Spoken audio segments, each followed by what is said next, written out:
Most people treat AI like an all-you-can-eat buffet. They pile their plate as high as they can because it feels free. But the restaurant is about to hand you the bill, and it's bigger than you think. Here's what's actually happening. Every time you type something into AI, you're spending tokens. A token is just a small chunk of text, a few characters, a word, sometimes less.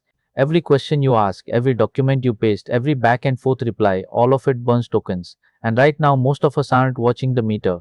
Big companies like Uber found this out the hard way. They told their teams, use AI for everything, maximize it, and they did, so aggressively that they burned through an entire year's worth of AI credits in 4 months. Now they're pulling back and setting hard limits. You don't have to learn that lesson the expensive way. The biggest shift you need to make is this: stop asking how much AI can I use and start asking what's the cheapest way to get this specific result. Three things will save you the most money starting today. Number one, stop using your most powerful AI model for everything. You don't need a supercar to go to the shop around the corner. Use lighter, cheaper models for summarizing, formatting, and sorting. Save the heavy hitting models for complex strategy, writing, or building something from scratch.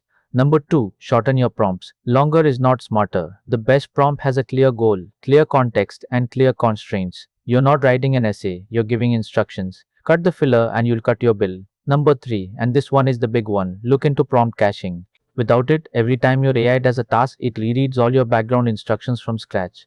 It's like hiring someone, handing them your 300-page company manual, and making them reread the whole thing before answering every single question.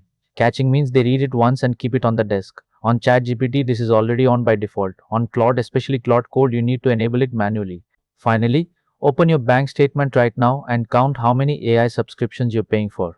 Most people find they're paying for 3 or 4 tools they barely use. That's money you could redirect toward the one tool that's actually working for you.